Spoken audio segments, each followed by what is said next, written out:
on, LAFB family? Before we get to the show, got to tell you about my friends over at Sleeper, the number one sports app right now, and not just for season-long fantasy. They have daily game updates. They have a live chat that you can chat with other users. Plus, my favorite part is the daily fantasy feature, which is similar to a pick'em. You just choose 2 or more players across any sport. Choose more or less in whatever sport that may be. So if it's football, more or less touchdowns. For Jaden Mayava, if it's Makai Lemon, more or less receptions. If you're looking at the Dodgers, more or less home runs for Shohei Ohtani. Really easy, and you can win real money. Right now, when you go and make your first deposit, make sure you use our promo code. You see it right there on the screen, USC LAFB. That's going to give you a match deposit bonus up to $100. You put in $100 to play with, you're going to get $100 free on top of that. You can put in 10, you get 10 free. Also, right now, our friends are offering a $20 free entry for any new signups. If you go sign up today, you'll get both those offers. You get $20 right off the bat free to play with. Plus, use that promo code USCLAFB at sign up and you'll get that match bonus as well. Go to the App Store, Google Play, download the Sleeper app today, and tell them that the USC LAFB sent you. Now, let's get on to the show. Hey, what's going on, Trojan family? What's up? Welcome to the USC LAFB show. I'm your host, Ryan Dyrud. Here it is on a Saturday, bye week for the Trojans. But was trying to do some tracking of some of their 2026 and 27 prospects in the high school landscape last night, and give a quick update on some of the leading figures kind of from this squad. Man, I'm so excited about this 26 class. I think this is a program-defining class, and that's not sliding anything about the 25 class that they currently have as true freshmen, with some program definers in that. Some of the 24 class members that are leading the way for this Trojans team currently. But this 26 class is just loaded with talent all across it. Obviously, 34 of them, so the numbers are much higher.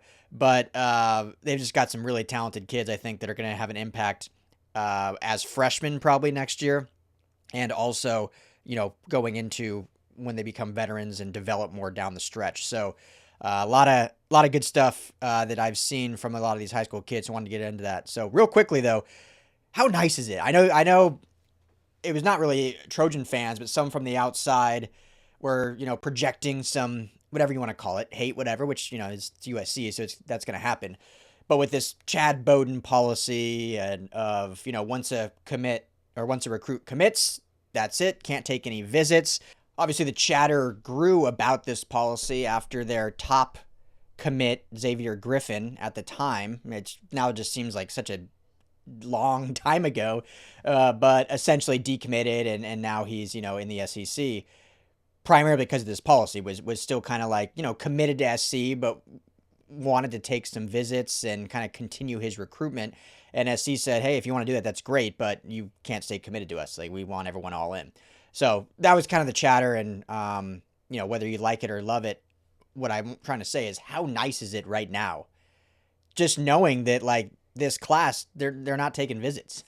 Like, so, for instance, Jared Curtis, the number one quarterback in the class, committed to Georgia. He's at Vanderbilt today, taking a visit to Vanderbilt. And obviously, if anyone watched College Game Day this morning, Nate Bargatze, one of my favorite comedians, doing the big marketing push for him to commit and stay in Nashville and commit to Vanderbilt and whatnot and continue what they're building. So it is kind of nice, I'm sure, for fans to be like, all right, well, we just know our guys aren't on these visits. Like, they're locked into SC.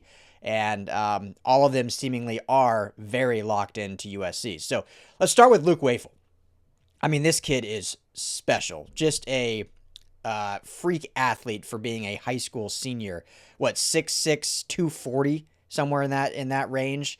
No, I think even bigger than that. 6'6", like 250 or so.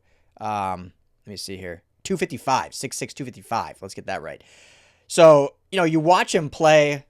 There's the obvious traits and similarities to like a Nick Bosa. I think that's very clear when you watch some of his pass rush moves, and just the style that he rushes and just the swagger that he has kind of is very emulant of Nick Bosa. I see some Myles Garrett as well in him, and just kind of the speed off the edge and just the pure strength that he has. I mean, Myles Garrett, obviously one of the best pass rushers in the NFL today, and just has so much just raw strength that he's able to exhibit when getting after the quarterback. I think Luke's Welful, has that as well. So another great game last night. Our friend Scott Schrader was at the game for Hun, where he plays, and posted some clips and one of his sacks. I mean, it makes it look easy. Like it was such an basically it looked like a drill, a bag drill. Like the ball snapped, he's at the point of attack, kind of like chopping his feet, and then just essentially throws the offensive tackle and gets the quarterback, making it look easy. So doesn't have updated stats yet on Max Preps for last night's game, but on the season prior to last night, 11 total sacks on the season, 22 tackles for loss, 58 total tackles. So having himself an incredible senior season. And I think this is a kid similar to like a Jakeem Stewart, obviously a little different positional.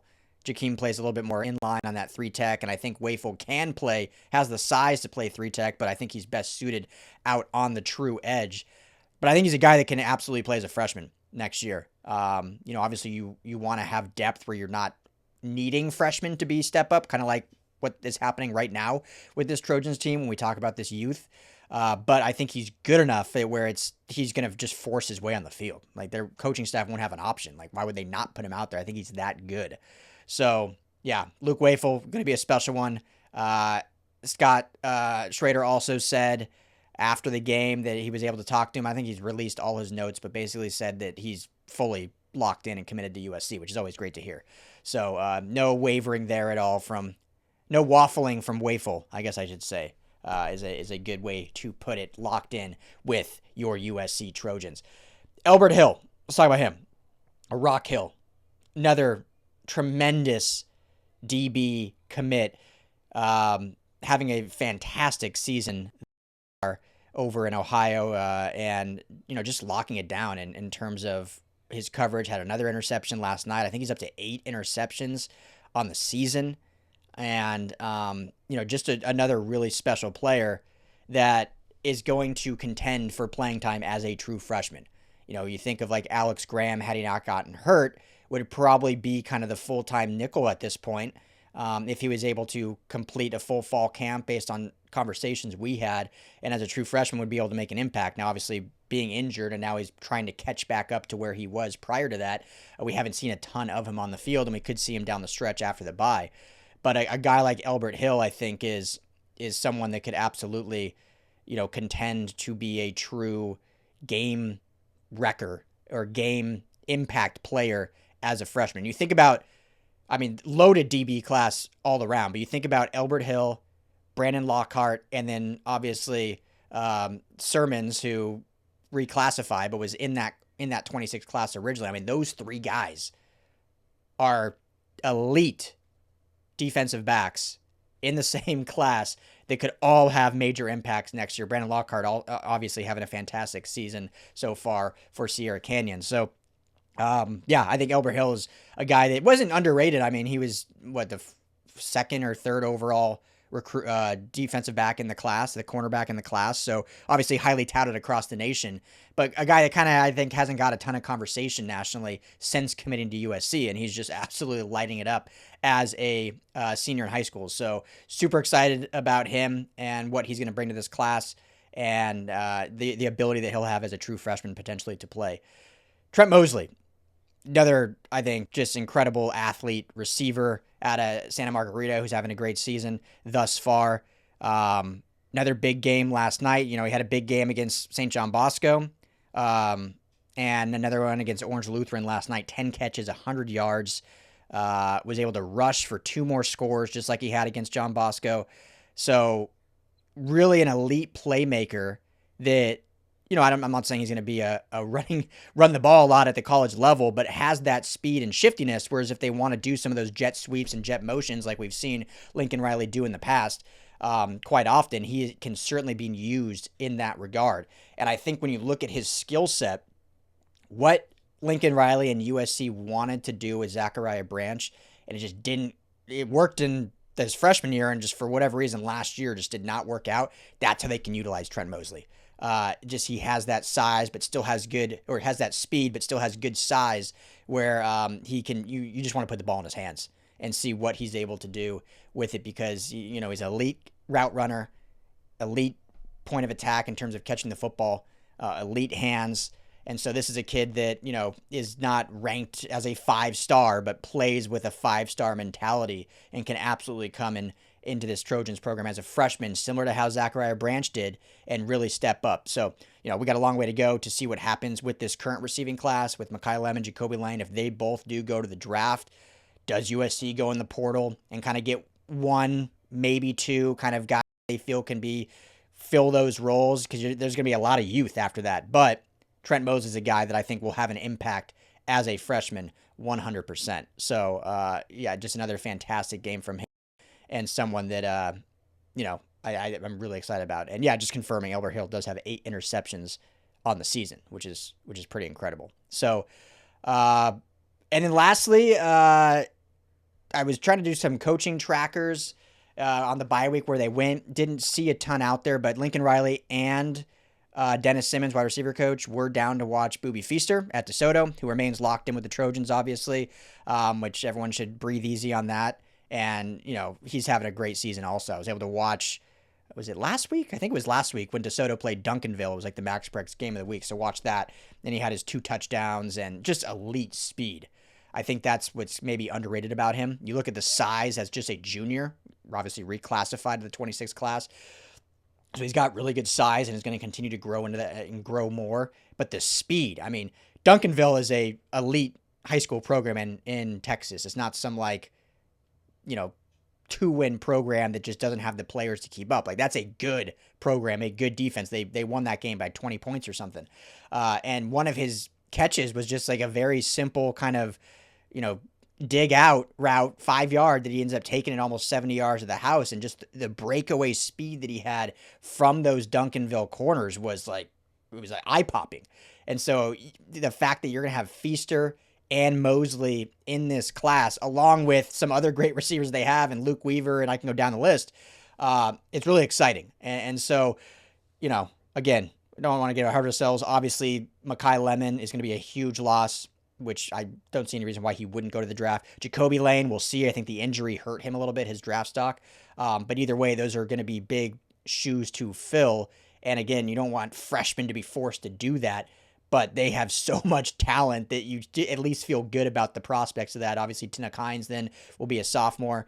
So, just the future is super bright. So, want to jump on here quick, highlight those few players. Luke Welful, keep saying that. Luke Welful, going to be a stud, not waffling on his commitment whatsoever. The receiving core looks incredible, and Albert Hill having himself a heck of a senior season at the cornerback position. So future's bright, my friends, for this USC Trojans program, and we'll see what they continue doing on the recruiting trail for the rest of this season. Quick update for you. Appreciate you for tuning in. Have yourself a great weekend. Enjoy the bye week. That Nebraska-Northwestern game, Northwestern's no joke. Northwestern is a good football team. We'll get to it next week.